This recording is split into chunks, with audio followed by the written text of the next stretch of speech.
Name a dream. It was obviously their dream to get a boat.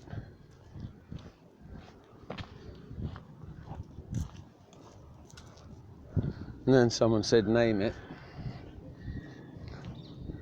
And they thought, well, how do you name a dream?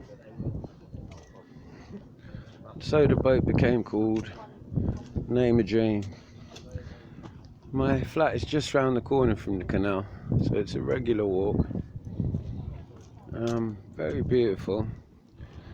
And this is what we call first phase industrial revolution. So you see, when Klaus Schwab talks about the fourth industrial revolution, this is the first one. The canals that could bring the very fine porcelain that was being made up north all the way down to Buckingham Palace without 3/4 of it getting smashed because it's being carried on the back of a donkey. Le 23, I wonder if they're a raver. 23, they're French. Why else would you move to London? Anyone know who D13 is? So yeah, this is the first phase of the Industrial Revolution. It's actually kind of just pre-steam. The towpath we're walking along here is where the horse would go. And the horse would tow these things along. The water's totally flat. And then the locks are the most amazing constructions ever, where you want to go up or down and you fill up a lock. Wood burners burning. They're trying to make that illegal. So this is the first phase Industrial Revolution. And one of its characteristics is it's slow. It's slow. People racing along on bicycles or jogging on the canal should realise they're in a slow place, and they should prioritise slow people, because this is first phase Industrial Revolution and it's slow. I like this revolution. This is before the financier got involved and invented hypercapitalism. For me, the three phases of the Industrial Revolution are Britain, Germany, America. Other people define it very differently. They say steam, electric, communications or something, and they want their fourth Industrial Revolution to be a pharmaceutical dictatorship, fascist, transhuman, eugenics sort of agenda.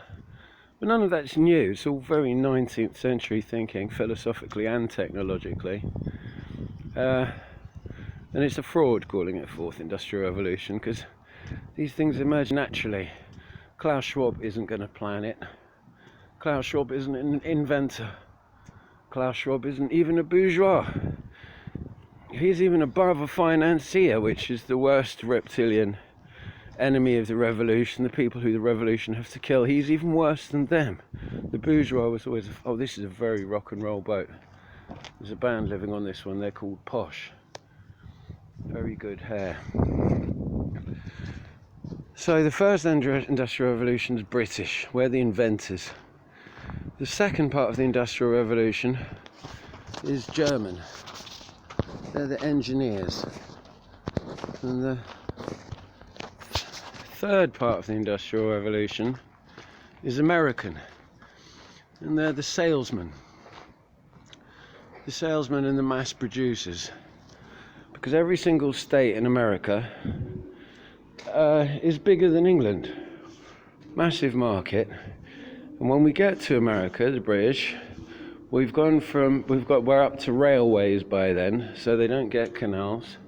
They get railways all the way across the country, and you can tell we're on Newtonian Cartesian coordinates, because if you look at the thing, America from the sky, you can see it crisscrossed with right-angled lines.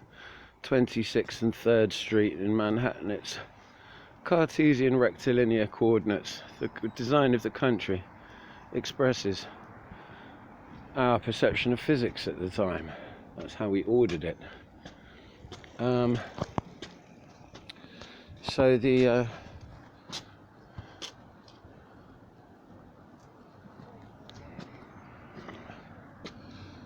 massive market in America meant you could sell millions and millions of units, not something you can manufacture cheap and put on those trains and sell massive units. So the salesman becomes a very big figure in the American Industrial Revolution, whereas the salesman's slightly sneered at in England. Oh my God, we've become a nation of shopkeepers.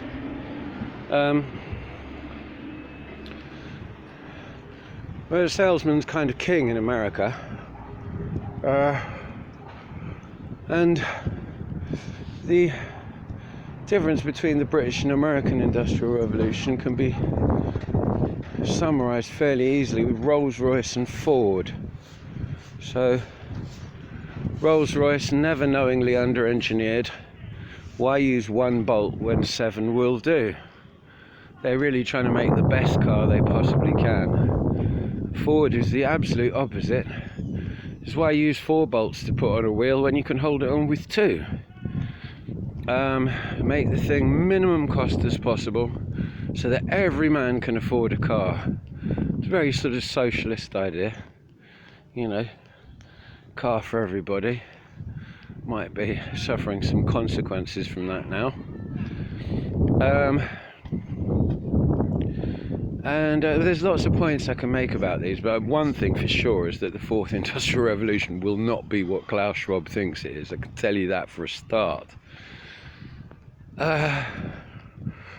But yeah, with regards to operating systems, Bill Gates, Apple, Steve Jobs, etc., you really should have let the British design the operating system, because you can tell that those operating systems were designed by salesmen. You know, what you don't want is a Ford operating system. You want a Rolls-Royce operating system, because you only have to make it once, and then it's replicated on everybody's computer all over the world. Without any additional production cost.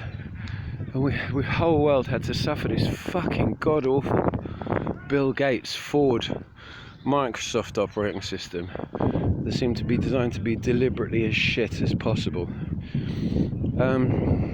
It's also a way that you could look at the Second World War, and the First World War as well, actually. Any story can be told many ways. You could call that, there's a whole banking system way of looking at those 2 wars, and you can see the banks starting it all with their reptilian media exactly the same way they're doing now, after stealing all the money off the people with the money printing. You can look at it religiously. Philosophically, Europe lost its faith because of Cartesian skepticism. And they say that the 2 world wars rushed into a God-shaped hole in the heart of Europe. Any story can be told many ways. This is the Industrial Revolution version of the telling of the story. The Industrial Revolution, what we've got, really, it's the Protestants. The whole rest of the world gets involved, but it's Britain and America and Germany having a fight. And it's the engineers versus the inventors. And the engineers are winning. It's one of the reasons why Germany is fairly confident of being able to take over the world. It's because they're the best engineers. You don't stand a chance, really, against your BMW machine gun. Your Mercedes killing machine is very efficient, very German. It was only really when the inventors teamed up with the mass producers, Britain and America v Germany, well then we win. But it's interesting, and you can see that where the inventors, just looking at the Second World War, that we actually invent our way out of the war. We invent our way to victory. The computer is invented in the middle of the war to break the German code machine, you know. So this is Britain versus Germany as the inventors versus the engineers. Anyway, I'll stop it before it gets to 10 minutes.